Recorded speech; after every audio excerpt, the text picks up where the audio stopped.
ओम नमो भगवते वासुदेवाय नमः।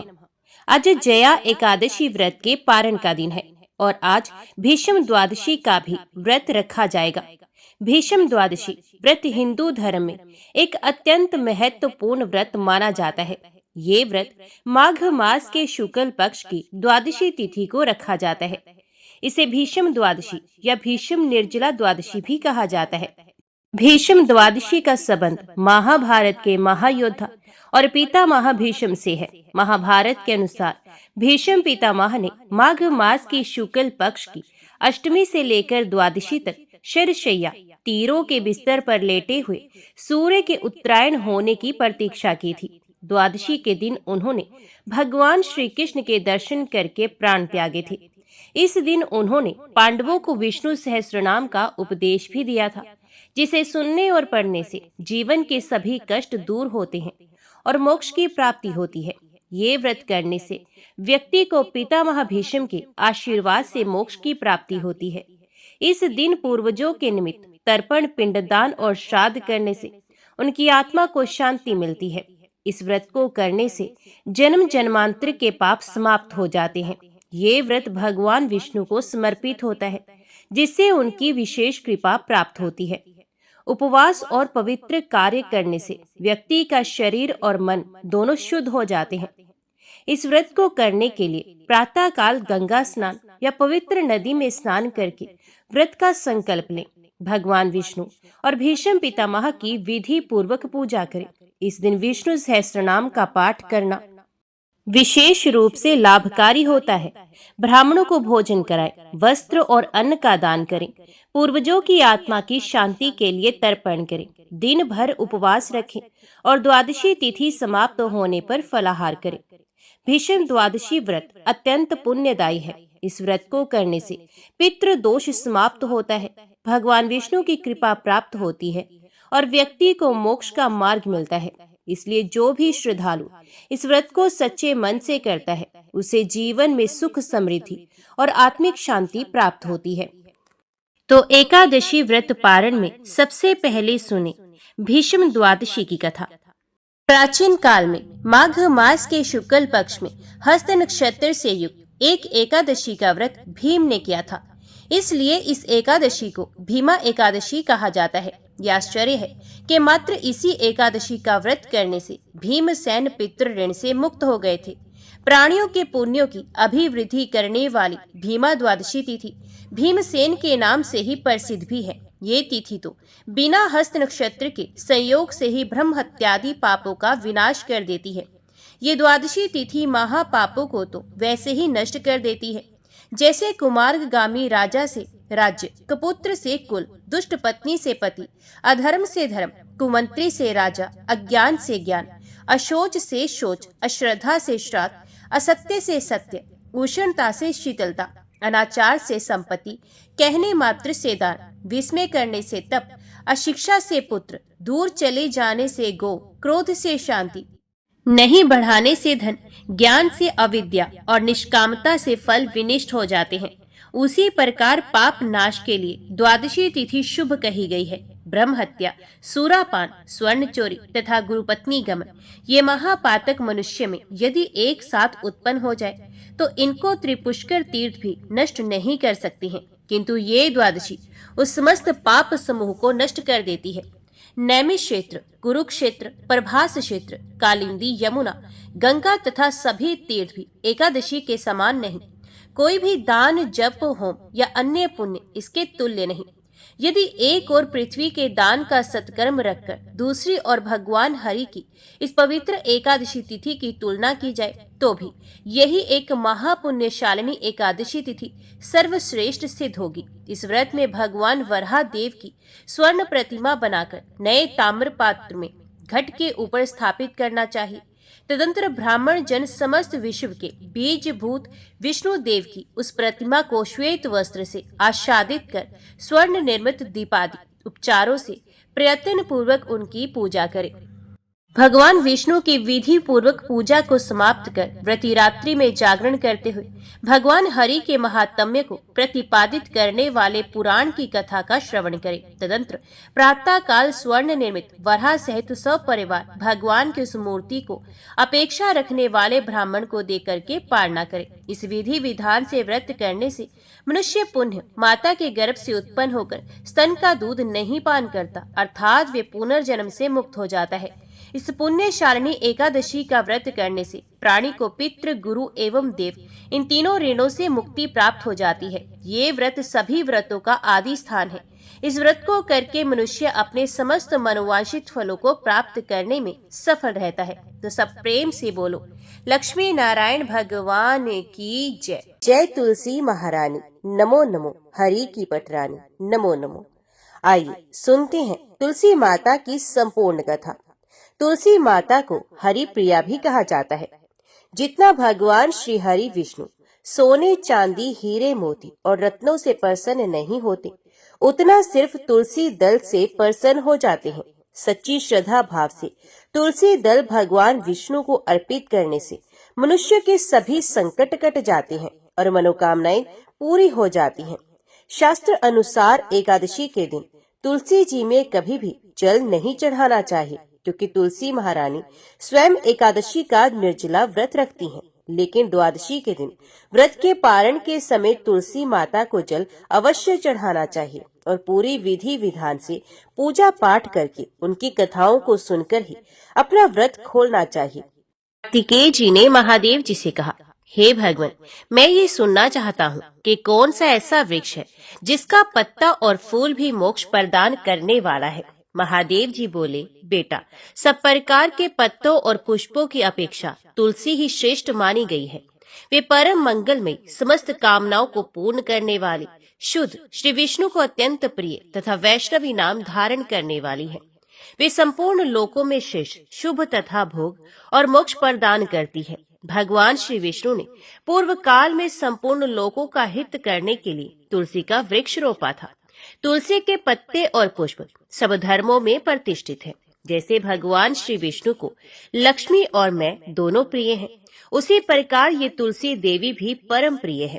हम तीन के सिवा कोई चौथा ऐसा नहीं जान पड़ता जो भगवान को इतना प्रिय हो। तुलसी दल के बिना दूसरे फूलों, पत्तों तथा चंदन आदि के लेपों से भगवान श्री विष्णु को उतना संतोष नहीं होता। जिसने तुलसी दल के द्वारा पूर्ण श्रद्धा के साथ प्रतिदिन भगवान श्री विष्णु का पूजन किया है, उसने दान, होम, यज्ञ और व्रत आदि सब पूर्ण कर लिए। तुलसी दल से भगवान की पूजा कर लेने पर कांति, सुख, भोग सामग्री, यश, लक्ष्मी, श्रेष्ठ कुल, शील, पत्नी, पुत्र, कन्या, धन, राज्य, आरोग्य, ज्ञान, विज्ञान, वेद, वेदांत, शास्त्र, पुराण, तंत्र और संहिता सब कुछ मैं कर्त लगत समझता हूँ।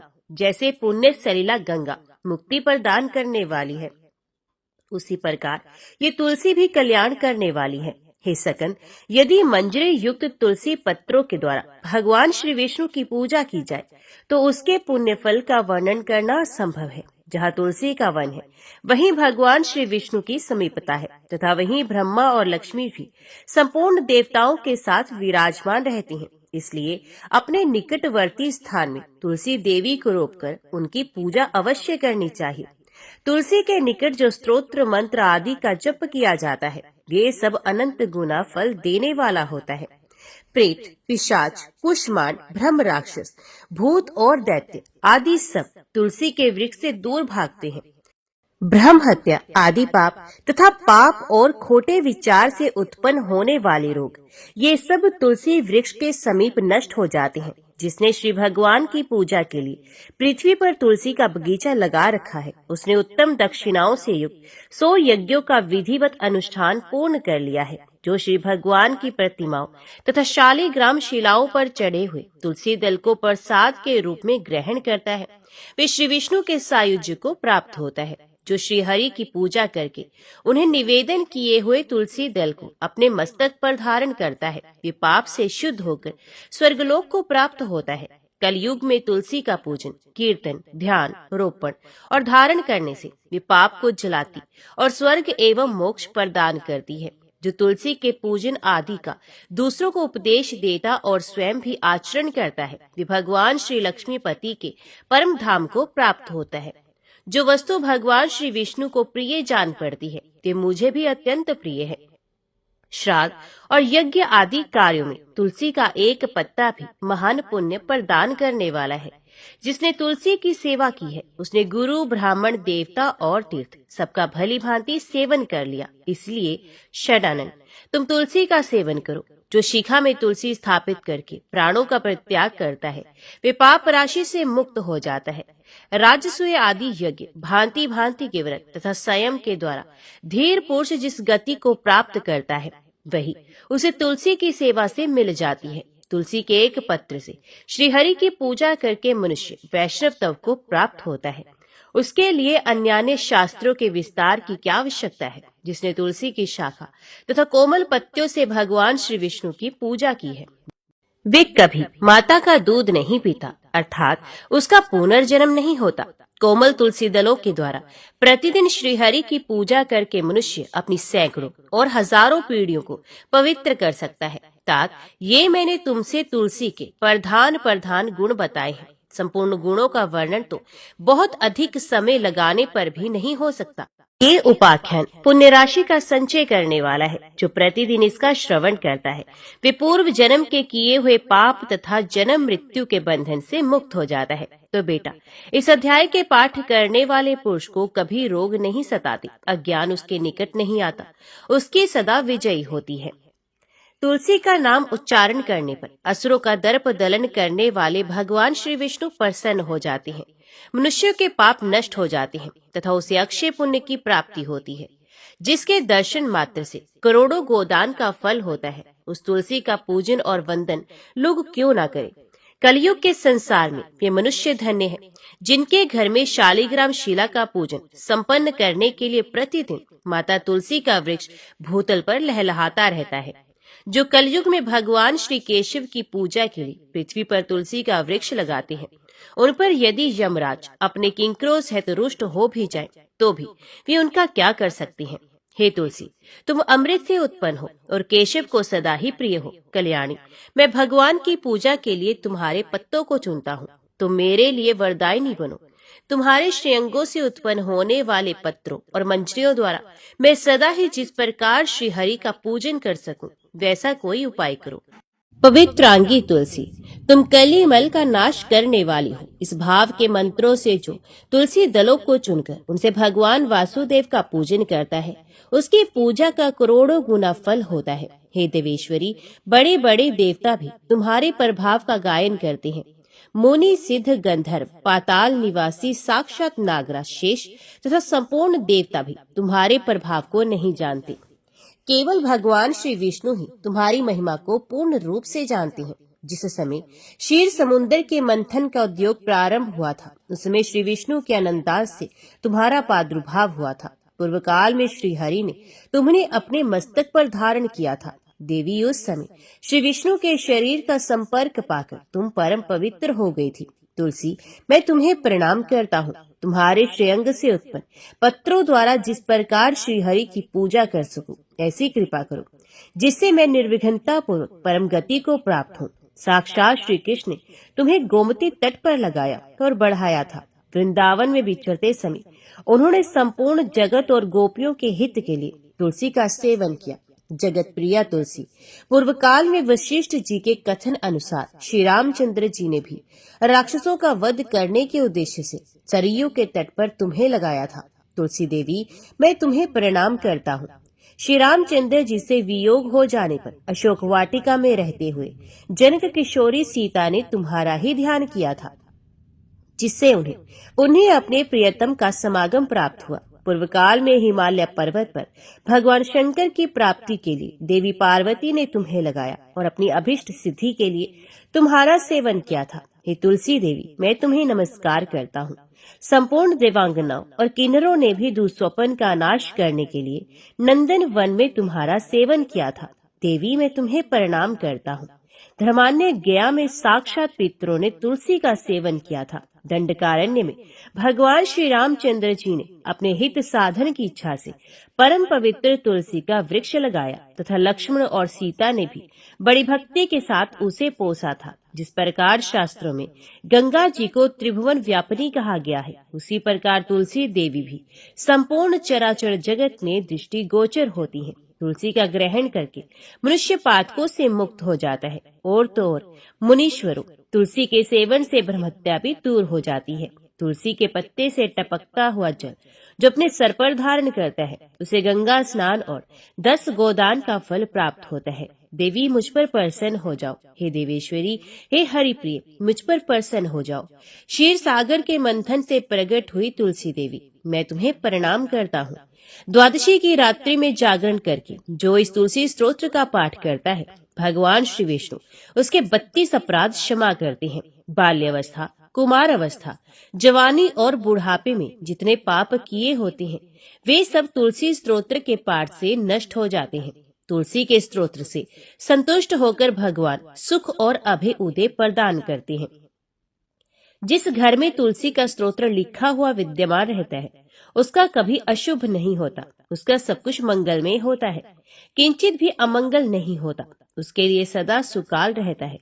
वे घर प्रचुर धन धान्य से भरा रहता है। तुलसी स्तोत्र का पाठ करने वाले मनुष्य के हृदय में भगवान श्री विष्णु के प्रति अविचल भक्ति होती है तथा उसका वैष्णवों से कभी वियोग नहीं होता। इतना ही नहीं, उसकी बुद्धि कभी अधर्म में नहीं प्रवृत्त होती। जो द्वादशी की रात्रि में जागरण करके तुलसी स्तोत्र का पाठ करता है, उसे करोड़ों तीर्थों के सेवन का फल प्राप्त होता है। बहुत पहले कांचीपुरी में चोल नामक एक चक्रवर्ती राजा हो गए हैं। उनके अधीन जितने देश थे, वे भी चोल नाम से विख्यात हुए। राजा चोल जब इस भूमंडल का शासन करते थे, उस समय कोई भी मनुष्य दरिद्र, दुखी, पाप में लगने वाला अथवा रोगी नहीं था। उन्होंने इतने यज्ञ किए थे जिनके कोई गणना नहीं हो सकती। उनके यज्ञों के स्वर्ण में एवं शोभाशाली यूपों से भरे हुए ताम्रपर्णी नदी के दोनों किनारे चैत्रथ वन के समान सुशोभित होते थे। एक समय की बात है, राजा चोल अनंत शयन नामक तीर्थ में गए, जहाँ जगदीश्वर श्री विष्णु योग निद्रा का आश्रय लेकर सो रहे थे। वहाँ लक्ष्मी रमण भगवान श्री विष्णु के दिव्य विग्रह की राजा ने विधि पूर्वक पूजा की। मणि, मोती तथा स्वर्ण के बने हुए सुंदर फूलों से पूजन करके उन्होंने भगवान को साष्टांग प्रणाम किया। प्रणाम करके वे ज्यों ही बैठे, उसी समय उनकी दृष्टि भगवान के पास आते हुए एक ब्राह्मण पर पड़ी, जो उन्हीं के कांची नगरी के निवासी थे। उनका नाम था विष्णुदास। वे भगवान की पूजा के लिए अपने हाथ में तुलसी दल और जल लिए हुए थे। निकट आने पर ब्रह्म ऋषि ने विष्णु सूक्त का पाठ करते हुए देव भगवान को स्नान कराया और तुलसी की मंजरी तथा पत्तों से विधिवत पूजा की। राजा चोल ने जो पहले रत्नों से भगवान की पूजा की थी, वे सब तुलसी पूजा से ढक गए। वे देखकर राजा कुपित होकर बोले, विष्णुदास, मैंने मणियों तथा स्वर्ण से भगवान की पूजा की थी, वे कितनी शोभा पा रही थी, किंतु तुमने तुलसी दल चढ़ाकर सब ढक दिया। बताओ ऐसा क्यों किया? मुझे तो ऐसा जान पड़ता है तुम बड़े मूर्ख हो, भगवान विष्णु की भक्ति को बिल्कुल नहीं जानते। तभी तो तुम अत्यंत सुंदर सजी सजाई पूजा को पत्तों से ढके जा रहे हो। तुम्हारे इस बर्ताव पर मुझे बड़ा आश्चर्य हो रहा है।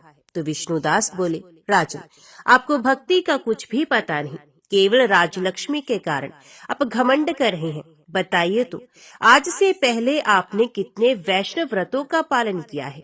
तो राजा ने कहा, ब्राह्मण, यदि तुम विष्णु भक्ति से अत्यंत गर्व में आकर ऐसी बात करते हो तो बताओ, तुम्हें कितनी भक्ति है? तुम तो दरिद्र हो, निर्धन हो। तुमने श्री विष्णु को संतुष्ट करने वाले यज्ञ और दान आदि कभी नहीं किए तथा पहले कहीं कोई देवालय भी नहीं बनवाया। ऐसी दशा में भी तुम्हें अपनी भक्ति का इतना घमंड है। अच्छा, तो आज यहाँ जितने भी श्रेष्ठ ब्राह्मण उपस्थित हैं, वे सभी कान खोलकर मेरी बात सुन लें। देखना है मैं पहले भगवान श्री विष्णु का दर्शन पाता हूँ या ये। इससे लोगों को स्वयं ही ज्ञात हो जाएगा कि हम दोनों में से किसमें कितनी भक्ति है। ये कहकर राजा चोल अपने राजभवन को चले गए और उन्होंने महर्षि मुद्गल को आचार्य बनाकर वैष्णव यज्ञ का अनुष्ठान आरंभ किया, जिसमें बहुत से ऋषियों का समुदाय एकत्रित हुआ, बहुत सा धन खर्च किया गया और प्रचुर दक्षिणा भी बांटी गई। जैसे पूर्व काल में गया क्षेत्र के भीतर ब्रह्मा जी ने समृद्धिशाली यज्ञ का अनुष्ठान किया था, उसी प्रकार राजा चोल ने भी महान यज्ञ आरंभ किया। उधर विष्णुदास भी वहीं भगवान के मंदिर में ठहर गए और श्री विष्णु को संतुष्ट करने वाले शास्त्रोक्त नियमों का भलीभांति पालन करते हुए सदा ही व्रत का अनुष्ठान करने लगे। तुलसी के बगीचे का भलीभांति पालन करते, एकादशी का व्रत, द्वादश अक्षर मंत्र का जप तथा गीत नृत्य आदि मांगलिक उत्सवों के साथ षोडशोपचार द्वारा प्रतिदिन श्री विष्णु की पूजा, यही उनकी जीवनचर्या थी। वे इन्हीं व्रतों का पालन करते थे। चलते, खाते और सोते समय भी उन्हें निरंतर श्री विष्णु का स्मरण बना रहता था। वे समदर्शी थे और संपूर्ण प्राणियों में भगवान श्री विष्णु को स्थित देखते थे। उन्होंने भगवान श्री विष्णु के संतोष के लिए उद्यापन विधि सहित विशेष नियमों का भी सर्वदा पालन किया। इस प्रकार राजा चोल और विष्णुदास दोनों ही भगवान श्री विष्णु की आराधना करने लगे। दोनों ही अपने अपने व्रत में स्थित रहते थे। दोनों की ही इंद्रियां और दोनों के ही कर्म भगवान में ही केंद्रित थे। एक दिन की बात है, विष्णुदास ने नित्य क्रम करने के पश्चात भोजन तैयार किया, किंतु उसे किसी ने चुरा लिया। चुराने वाले पर किसी की दृष्टि नहीं पड़ी। विष्णुदास ने देखा भोजन गायब है, फिर भी उन्होंने दोबारा भोजन नहीं बनाया, क्योंकि ऐसा करने पर सायंकाल की पूजा के लिए अवकाश नहीं मिलता, अतः प्रतिदिन के नियम का भंग हो जाने का भी भय था। दूसरे दिन उसी समय पर भोजन बनाकर वे ज्यों ही भगवान विष्णु को भोग लगाने के लिए गए, त्यों ही कोई आकर फिर सारा भोजन हड़प ले गया। इस प्रकार लगातार 7 दिनों तक कोई आकर उनके भोजन का अपहरण करता रहा। इससे विष्णुदास को बड़ा विस्मय हुआ। वे मन ही मन इस प्रकार विचार करने लगे, अहो, ये कौन प्रतिदिन आकर मेरी रसोई चुरा ले जाता है। मैं क्षेत्र संन्यास ले चुका हूँ, अतः अब किसी तरह इस स्थान का परित्याग नहीं कर सकता। यदि दोबारा बनाकर भोजन करूं, तो सायंकाल की ये पूजा कैसे छोड़ दूं? कोई सा भी पाक बनाकर मैं तुरंत भोजन तो करूंगा ही नहीं, क्योंकि जब तक सारी सामग्री भगवान श्री विष्णु को निवेदन ना कर लूं, तब तक मैं भोजन नहीं करता। प्रतिदिन उपवास करने से मैं इस व्रत की समाप्ति तक जीवित कैसे रह सकता हूँ? अच्छा, आज मैं रसोई की भलीभांति रक्षा करूंगा। यूं सोचकर भोजन बनाने के पश्चात वे वहीं कहीं छिपकर खड़े हो गए। इतने में ही एक चांडाल दिखाई दिया, जो रसोई का अन्न हड़प ले जाने को तैयार खड़ा था। भूख के मारे उसका सारा शरीर दुर्बल हो रहा था। मुख पर दीनता छा रही थी। शरीर में हाड़ और चम के सिवा कुछ भी बाकी नहीं रहा था। उसे देखकर श्रेष्ठ ब्राह्मण विष्णुदास करिदे करुणा से व्यथित हो गया। उन्होंने भोजन लेकर जाते हुए चांडाल पर दृष्टि डाली और कहा, भैया जरा ठहरो ठहरो, क्यों रूखा सूखा खाते हो? ये घी तो ले लो। इस तरह बोलते हुए विप्रवर विष्णुदास को आते देख चांडाल बड़े वेग से भागा और भय से मूर्छित होकर गिर पड़ा। चांडाल को भयभीत और मूर्छित देख द्विश्रेष्ठ विष्णुदास वेग से चलकर उसके पास पहुँचे और करुणावश अपने वस्त्र के किनारे से उसको हवा करने लगे। तदंतर जब वे उठकर खड़ा हुआ तो विष्णुदास ने देखा वे चांडाल नहीं, साक्षात भगवान नारायण ही शंख चक्र और गदा धारण किए सामने विराजमान है। कट में पीताम्बर, 4 भुजाएं, हृदय में श्रीवत्स का चिन्ह तथा मस्तक पर किरीट शोभा पा रहे हैं। अर्ची के फूल की भांति श्याम सुंदर शरीर और कौस्तुभ मणि से जगमगाते हुए वक्ष स्थल की अपूर्व शोभा हो रही है। अपने प्रभु को प्रत्यक्ष देखकर द्विज श्रेष्ठ विष्णुदास सात्विक भावों के वशीभूत हो गए। वे स्तुति और नमस्कार करने में भी समर्थ ना हो सके। उस समय वहां इंद्र आदि देवता भी आ पहुंचे। गंधर्व और अप्सराएं गाने और नाचने लगी। वे स्थान सैकड़ों विमानों से भर गया और देवऋषियों के समुदाय से सुशोभित होने लगा। चारों ओर गीत और वाद्यों की ध्वनि छा गई। तब भगवान विष्णु ने सात्विक व्रत का पालन करने वाले अपने भक्त विष्णुदास को छाती से लगा लिया और उन्हें अपने ही जैसा रूप देकर वे वैकुंठ धाम को चले गए।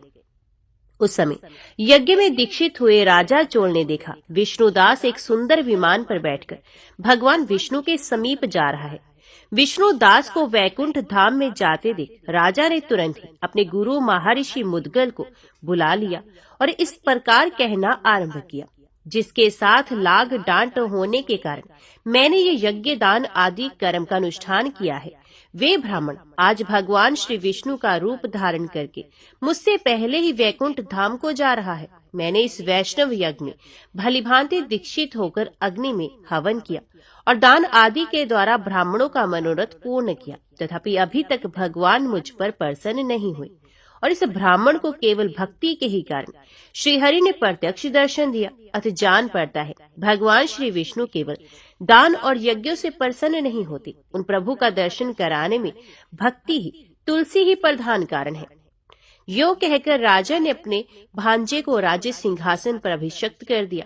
वे बचपन से ही यज्ञ की दीक्षा लेकर उसी में संलग्न रहा करते थे, इसलिए उन्हें कोई पुत्र नहीं था। यही कारण है कि उस देश में अब तक भांजे नहीं सदा राज्य के उत्तराधिकारी होते हैं। वे सब के सब राजा चोल के द्वारा स्थापित आचार का ही पालन करते हैं। भांजे को राज्य देने के पश्चात राजा यज्ञशाला में गए और यज्ञ कुंड के सामने खड़े होकर श्री विष्णु को संबोधित करते हुए 3 बार उच्च स्वर से वचन बोले, हे भगवान विष्णु, आप मुझे मन, वाणी, शरीर और क्रिया द्वारा स्थिर भक्ति प्रदान कीजिए।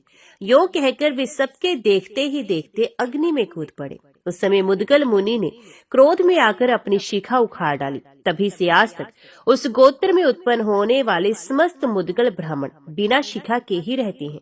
राजा ज्यों ही अग्नि कुंड में कूदे, उसी समय भक्त वत्सल भगवान श्री विष्णु प्रकट हो गए और उन्होंने राजा को छाती से लगाकर एक श्रेष्ठ विमान पर बिठाया। फिर अपने ही समान रूप देकर उन देवेश्वर ने देवताओं सहित वैकुंठ धाम को प्रस्थान किया। एक समय की बात है, दुर्वासा मुनि देवराज इंद्र से मिलने के लिए स्वर्गलोक में गए। उसमें इंद्र ऐरावत हाथी पर आरूढ़ हो संपूर्ण देवताओं से पूजित होकर कहीं जाने के लिए तैयार थे। उन्हें देखकर महातपस्वी दुर्वासा का मन प्रसन्न हो गया। उन्होंने विनीत भाव से देवराज को एक पारिजात की माला भेंट की। देवराज ने उसे लेकर हाथी के मस्तक पर डाल दिया और स्वयं नंदन वन की ओर चल दिए। हाथी मद से उन्मत्त हो रहा था। उसने सूंड से उस माला को उतार लिया और मसलते हुए तोड़कर जमीन पर फेंक दिया। इससे दुर्वासा जी को क्रोध आ गया और उन्होंने शाप देते हुए कहा, देवराज, तुम त्रिभुवन की राज्य लक्ष्मी से संपन्न होने के कारण मेरा अपमान कर रहे हो, इसलिए तीनों लोगों की लक्ष्मी नष्ट हो जाएगी, इसमें तनिक भी संदेह नहीं। दुर्वासा के इस प्रकार शाप देने पर इंद्र पुनः अपने नगर को लौट गए। तत्पश्चात जगन माता लक्ष्मी अंतर ध्यान हो गई।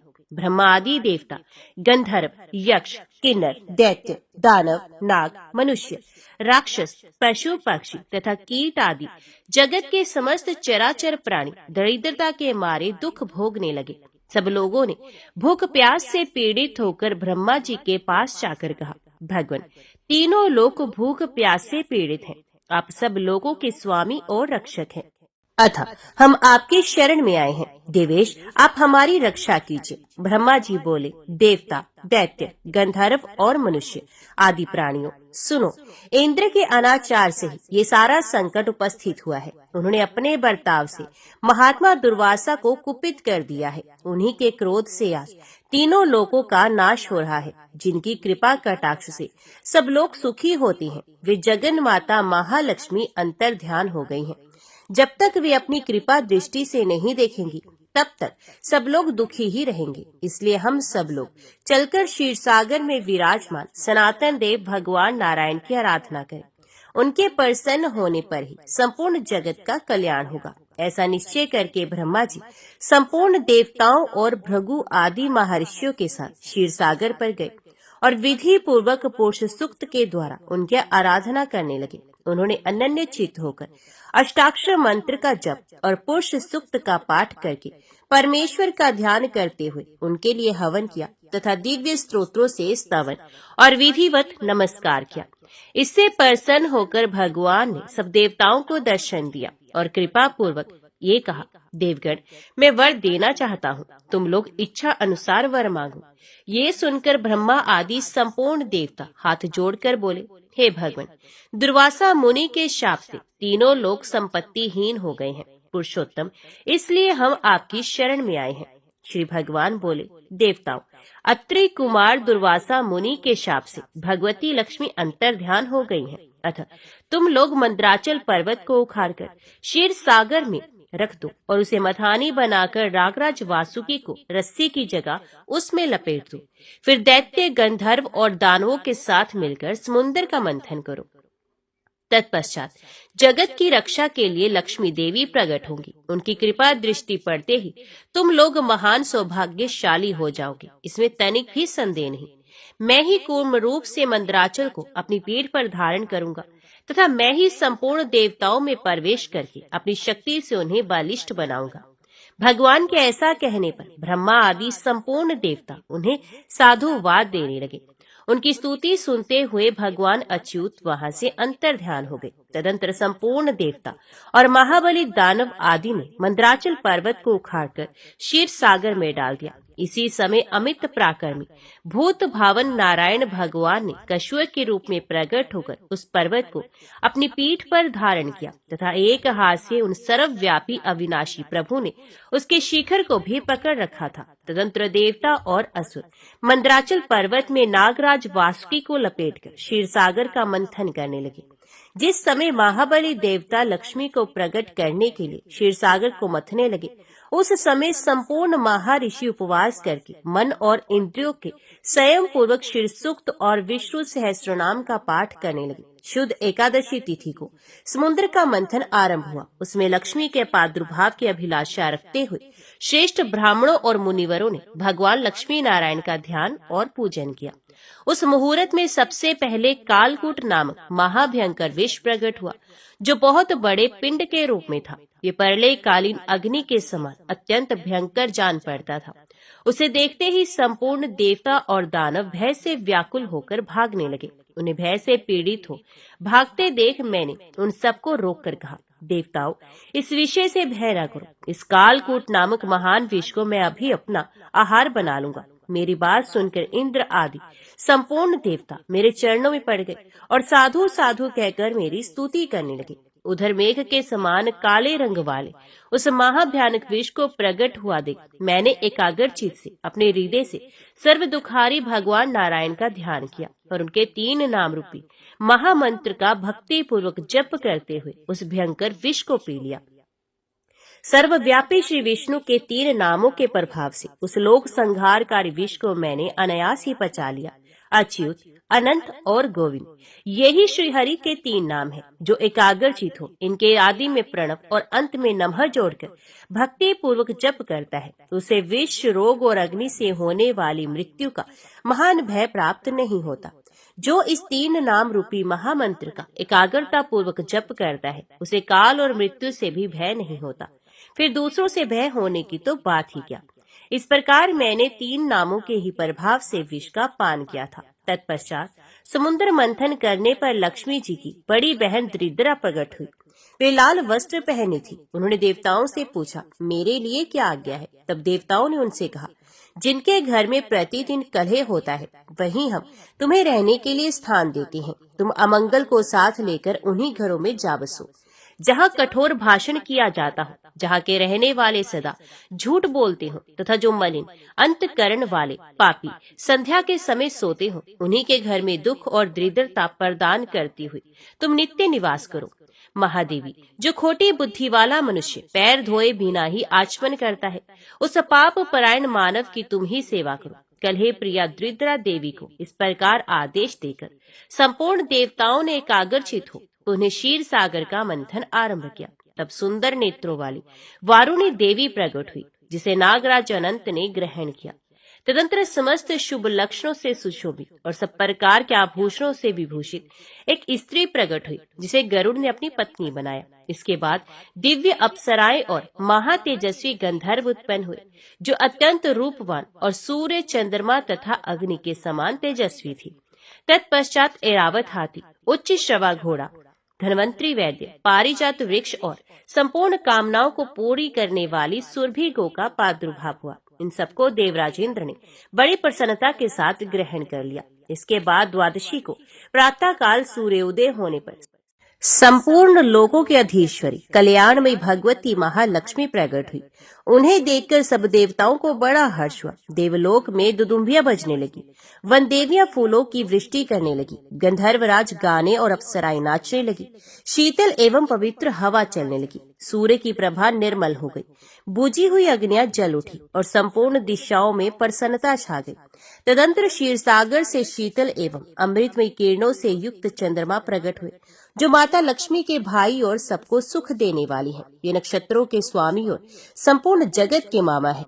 इसके बाद श्रीहरि की पत्नी तुलसी देवी प्रकट हुई, जो परम पवित्र और संपूर्ण विश्व का पावन बनाने वाली हैं। जगन माता तुलसी का प्रादुर्भाव श्रीहरि की पूजा के लिए ही हुआ है। तत्पश्चात सब देवता प्रसन्नचित्त होकर मंद्राचल पर्वत को यथास्थान रखाए और सफल मनोरथ हो माता लक्ष्मी के पास जा सहस्र नाम से स्तुति करके शिव सूक्त का जप करने लगे। तब भगवती लक्ष्मी ने प्रसन्न होकर संपूर्ण देवताओं से कहा, देववरों, तुम्हारा कल्याण हो।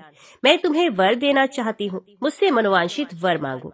देवता बोले, संपूर्ण लोकों के स्वामी भगवान श्री विष्णु की प्रियतमा लक्ष्मी देवी, आप हम लोगों पर प्रसन्न हो और श्री विष्णु के वक्ष स्थल में सदा निवास करें, कभी भगवान से अलग ना हो तथा तीनों लोकों का भी कभी परित्याग न करें। देवी, यही हमारे लिए श्रेष्ठ वर है। जगन माता, आपको नमस्कार है, हम आपसे यही चाहती हैं। देवताओं के ऐसा कहने पर श्री नारायण की प्रियतमा लोक माता माहेश्वरी लक्ष्मी ने एवं वस्तु कहकर उनकी प्रार्थना स्वीकार की। तदंतर क्षीर सागर पर भगवान नारायण और ब्रह्मा जी भी प्रकट हुए। देवताओं ने जनार्दन को नमस्कार करके उनका स्तवन किया और प्रसन्न वंदन हो हाथ जोड़कर कहा, सर्वेश्वर, आप अपनी प्रियतमा और महारानी लक्ष्मी देवी को, जो कभी आपसे अलग होने वाली नहीं है, जगत की रक्षा के लिए ग्रहण कीजिए। ऐसा कहकर ब्रह्मा आदि देवता और मुनियों ने नाना प्रकार के रत्नों से बने हुए बाल सूर्य के समान तेजस्वी दिव्य पीठ पर भगवान विष्णु और भगवती लक्ष्मी को बिठाया तथा नेत्रों से आनंद के आंसू बहाते हुए उन्होंने दिव्य वस्त्र, दिव्य माला, रत्न में आभूषण एवं अप्राकृतिक दिव्य फलों से उन दोनों का पूजन किया। क्षीरसागर से जो कोमल दलों वाली तुलसी देवी प्रकट हुई थी, उनके द्वारा उन्होंने लक्ष्मी जी के युगल चरणों का आचरण किया, फिर 3 बार प्रदक्षिणा की और बारंबार नमस्कार करके दिव्य स्तोत्रों से स्तुति की। इससे सर्वदेश्वर भगवान श्री हरि ने लक्ष्मी सहित प्रसन्न होकर देवताओं को मनोवांछित वरदान दिया। तब से देवता और मनुष्य आदि प्राणी बहुत प्रसन्न रहने लगे। उनके यहाँ धन धान्य की प्रचुर वृद्धि हुई और वे निरोग होकर अत्यंत सुख का अनुभव करने लगे। इसके बाद लक्ष्मी सहित भगवान श्री विष्णु ने प्रसन्न होकर संपूर्ण लोकों के हित के लिए समस्त महामुनियों और देवताओं से कहा, मुनियों और महाबली देवताओं, तुम सब लोग सुनो। एकादशी तिथि परम पुण्यमयी है, वे सब उपद्रवों को शांत करने वाली है। तुम लोगों ने लक्ष्मी का दर्शन पाने के लिए इस तिथि को उपवास किया है, इसलिए ये द्वादशी तिथि मुझे सदा प्रिय होगी। आज से जो लोग एकादशी को उपवास करके द्वादशी को प्रातः काल सूर्य उदय होने पर बड़ी श्रद्धा के साथ लक्ष्मी और तुलसी के साथ मेरा पूजन करेंगे, वे सब बंधनों से मुक्त होकर मेरे परम पद को प्राप्त होंगे। ऐसा कहकर सनातन परमात्मा भगवान श्री विष्णु मुनियों के द्वारा अपनी स्तुति सुनते हुए लक्ष्मी जी के निवास स्थान क्षीर सागर में चले गए। वहाँ सूर्य के समान तेजो में विमान पर शेषनाग की शैया के ऊपर विशाल लोचना भगवती रमा के साथ वे रहने लगे। वे देवताओं का दर्शन देने के लिए सदा ही वहाँ निवास करते हैं। तदंतर सब देवता कश्यप रूपधारी सनातन भगवान का भक्ति पूर्वक पूजन करके प्रसन्नचित्त हो उनकी स्तुति करने लगे। इससे उन्हें बड़ी प्रसन्नता हुई और वे बोले, देवताओं, तुम्हारे मन में जो भी इच्छा हो वैसा वर मांगो। देवता बोले, महाबली देवेश्वर, आप शेष नाग और दिग्गजों की सहायता के लिए 7 दीपों वाली इस पृथ्वी को अपनी पीठ पर ही धारण कीजिए। देवताओं की प्रार्थना सुनकर विश्व भावन भगवान ने बड़ी प्रसन्नता के साथ कहा, एवं वस्तु ऐसा ही हो। तब से उन्होंने 7 दीपों सहित पृथ्वी को अपनी पीठ पर धारण किया। तदंतर महर्षियों सहित देवता, गंधर्व, दैत्य, दानव तथा मानव भगवान की आज्ञा ले अपने अपने लोक को चले गए। तब से ब्रह्मा आदि देवता, सिद्ध, मनुष्य, योगी तथा मुनि श्रेष्ठ भगवान की आज्ञा मानकर बड़ी भक्ति के साथ एकादशी तिथि को उपवास और द्वादशी तिथि को भगवान का पूजन करने लगे। मध्य देश में एक धर्म शर्मा नामक ब्राह्मण रहता था। उसमें पाप का लेश मात्र भी नहीं था। एक दिन वे कुश आदि के लिए वन में गया। वहां उसने एक अद्भुत बात देखी। उसने 3 महाप्रेत दिखाई दिए जो बड़े ही दुष्ट और भयंकर थे। धनशर्मा उन्हें देखकर डर गया। उन प्रेतों के केश ऊपर को उठे हुए थे, लाल लाल आंखें, काले काले दांत और सूखा हुआ उनका पेट था। धनशर्मा ने पूछा, तुम लोग कौन हो? ये नारक की अवस्था तुम्हें कैसे प्राप्त हुई? मैं भय से आतुर और दुखी हूँ, दया का पात्र हूँ, मेरी रक्षा करो। मैं भगवान विष्णु का दास हूँ, मेरी रक्षा करने से भगवान तुम लोगों का भी कल्याण करेंगे। भगवान विष्णु ब्राह्मणों की हितैषी हैं। मुझ पर दया करने से वे तुम्हारे ऊपर संतुष्ट होंगे। श्री विष्णु का अलसी के पुष्प के समान श्याम वर्ण है। वे पीताम्बरधारी हैं। उनका नाम श्रवण करने मात्र से सब पापों का क्षय हो जाता है। भगवान आदि और अंत से रहित, शंख चक्र एवं गदा धारण करने वाले, अविनाशी, कमल के समान नेत्रों वाले तथा प्रेतों को मोक्ष प्रदान करने वाले हैं। भगवान विष्णु का नाम सुनने मात्र से वे पिशाच संतुष्ट हो गए। उनका भाव पवित्र हो गया। वे दया और उदारता के वशीभूत हो गए। ब्राह्मण के कहे हुए वचन से उन्हें बड़ी प्रसन्नता हुई थी। उसके पूछने पर वे प्रेत इस प्रकार बोले। प्रेतों ने कहा, विप्र, तुम्हारे दर्शन मात्र से तथा भगवान श्री हरि का नाम सुनने मात्र से हम इस समय दूसरे ही भाव को प्राप्त हो गए हैं। हमारा भाव बदल गया है, हम दयालु हो गए हैं। वैष्णव पुरुष का समागम निश्चय ही पापों को दूर भगाता, कल्याण से संयोग कराता तथा शीघ्र ही यश का विस्तार करता है। अब हम लोगों का परिचय सुनो। ये पहला कृतघ्न नाम का प्रेत है। इस दूसरे का नाम विदेवत है तथा तीसरा मैं हूँ और मेरा नाम अविशाख है। मैं तीनों में अधिक पापी हूँ। इस प्रथम पापी ने सदा ही कृतघ्नता की है, अतः इसके कर्म के अनुसार ही इसका नाम कृतघ्न पड़ा है। ब्राह्मण, ये पूर्व जन्म में सुदास नामक द्रोही मनुष्य था, सदा कृतघ्नता किया करता था। उसी पाप से ये इस अवस्था को पहुंचा है। अत्यंत पापी, धूर्त तथा गुरु और स्वामी का अहित करने वाले मनुष्य के लिए भी पापों से छूटने का उपाय है, परंतु कृतघ्न के लिए कोई प्रायश्चित नहीं है।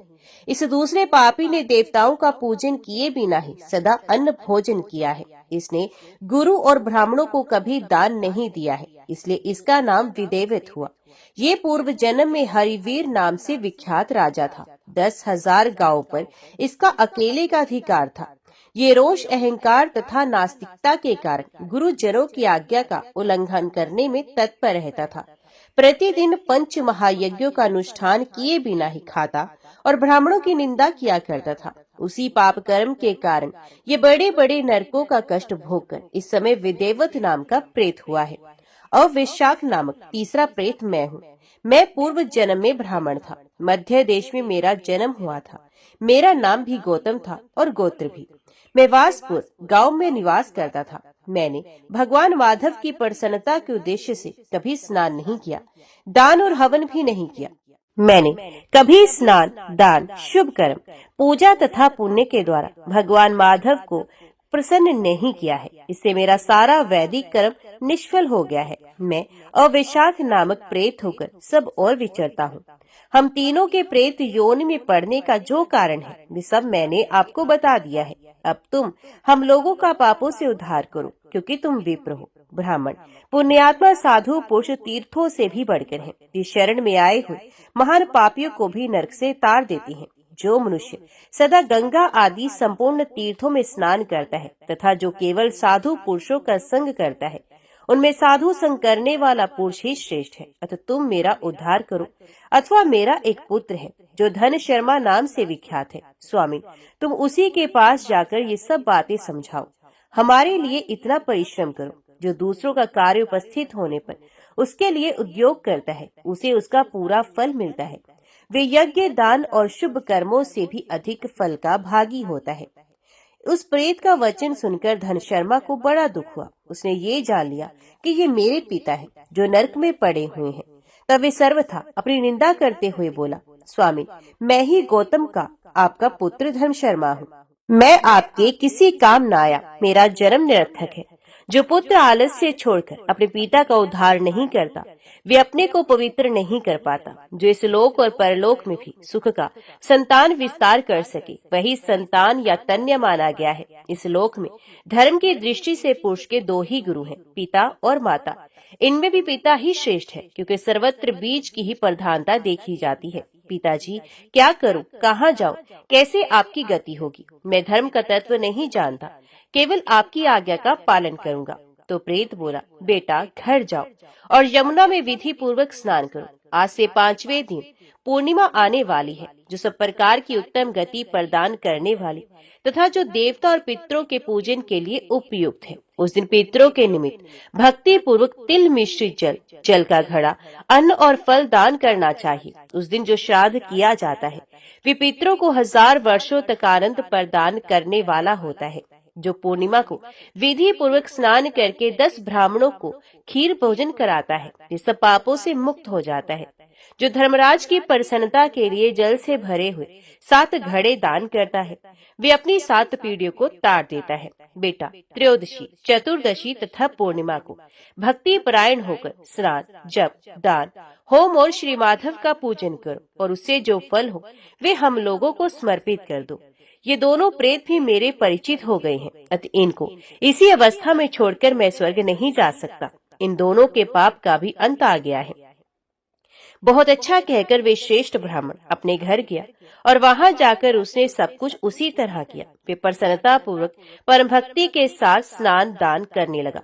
पूर्णिमा आने पर उसने आनंद पूर्वक भक्ति से स्नान किया और बहुत से दान करके उन सबको पृथक पृथक पुण्य प्रदान किया। उस पवित्र दान के संयोग से वे सब आनंद मगन हो विमान पर बैठकर तत्क्षण ही स्वर्ग को चले गए। ब्राह्मणों में श्रेष्ठ धन शर्मा भी श्रुति, स्मृति और पुराणों का ज्ञाता था। वे चिरकाल तक उत्तम भोग भोग कर अंत में ब्रह्मलोक को प्राप्त हुआ। पत्तों की जितनी भी जातियां हैं, उन सब में तुलसी भगवान श्री विष्णु को अधिक प्रिय है।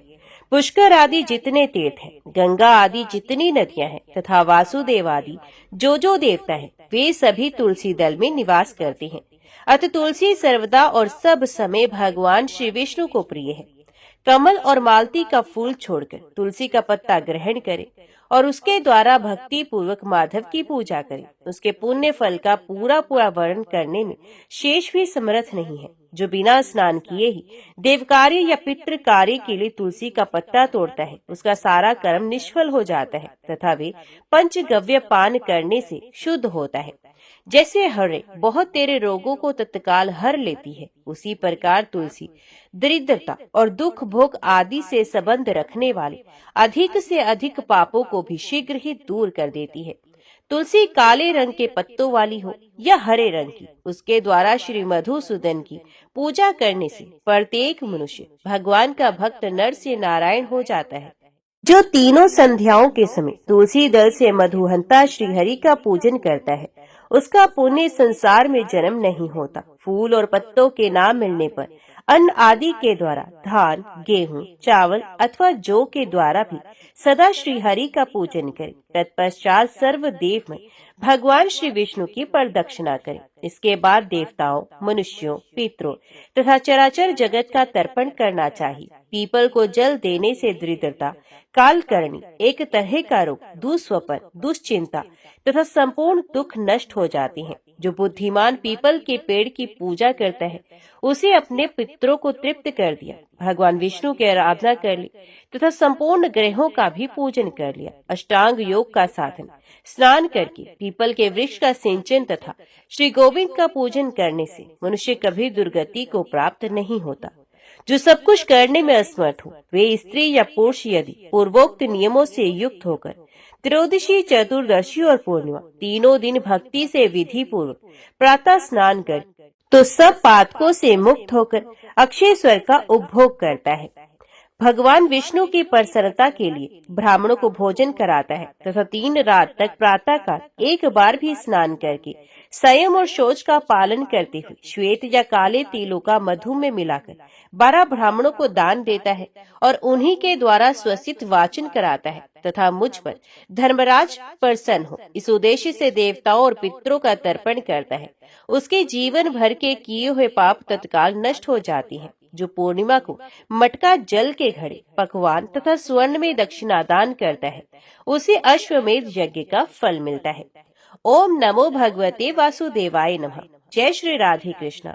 आज के वीडियो में इतना ही। उम्मीद करती हूँ वीडियो आपको पसंद आई होगी। वीडियो पसंद आई हो तो वीडियो को लाइक और चैनल को सब्सक्राइब जरूर कीजिएगा। जय श्री हरि लिखकर कमेंट बॉक्स में अपनी हाजिरी और अपने सुझाव देना ना भूलेगा। तो मिलते हैं अगली कथा अगली वीडियो के साथ। तब तक के लिए देखते व सुनते रहिए। जय मां कंजर, जय माता दी।